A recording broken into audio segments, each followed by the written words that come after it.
सोलापूर, धाराशिव, अहिल्यानगरला 2 दिवसांचा red alert. Madha, Mohol आणि करमाळ्यात पुन्हा एकदा पूरस्थितीची शक्यता. नागरिकांनी संपर्कात राहावं, जिल्हाधिकाऱ्यांचं आवाहन. लातूर, नांदेडमधील सर्व शाळा महाविद्यालयांना उद्या सुट्टी. मागील काही दिवसांपासून झालेल्या अतिवृष्टीनं अनेक घरं अद्यापही पुराच्या पाण्याखाली. लातूरमध्ये रेड अलर्ट तर नांदेडमध्ये ऑरेंज अलर्ट. सोलापुरात उद्यापासून पूरग्रस्तांना मदत. 10 किलो तांदूळ, गहू वाटप करणार. इतर जिल्ह्यातून 50 ते 60 मेट्रिक टन चारा आणणार. जिल्हाधिकाऱ्यांची माहिती. सांगलीतून चाऱ्याचा पहिला ट्रक रवाना. महाराष्ट्रातल्या अतिवृष्टीच्या नुकसानीवर मुख्यमंत्री फडणवीसांची पंतप्रधान मोदींसोबत तासभर चर्चा. मोदींकडून भरीव मदतीचं आश्वासन. मुख्यमंत्र्यांची माहिती. पीएम केअर प्रमाणे तयार झालेल्या सीएम केअर फंडातले 600 कोटी रुपये कोरोनात खर्च करू शकले नाही. त्यांनी शहाणपणा शिकू नये. फडणवीसांचा उद्धव ठाकरेंवर पलटवार.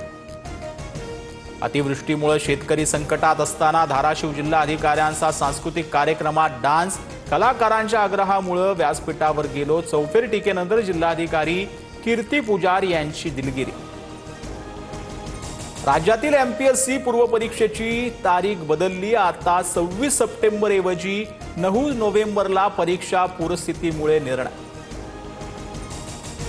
हिंगोलीत गौतमी पाटीलच्या कार्यक्रमात गोंधळ. हुल्लडबाज तरुणांवर पोलिसांकडून सौम्य लाठीचार्ज. शिंदेच्या युवा सेनेचे जिल्हा प्रमुख राम कदमांच्या वतीनं कार्यक्रम.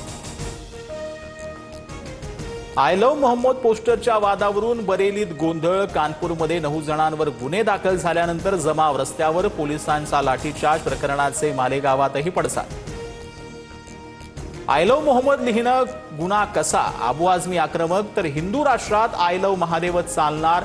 मंत्री नितेश राणेंचा ट्विट करत इशारा.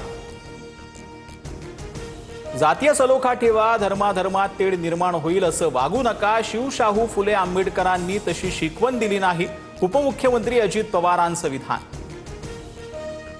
निलेश गायबाच्या अटकेसाठी पुणे पोलिसांकडून लुकआउट नोटीस जारी. कोथरूड गोळीबार प्रकरणी घायवळ टोळीवर मकोका. घायवळ सध्या लंडनमध्ये असल्याची माहिती. सामाजिक कार्यकर्ते सोनम वांगचूक यांना अटक. लेहमध्ये हिंसाचार भडकवल्याचा आरोप खोटे असल्याचं वांगचूक यांचं स्पष्टीकरण.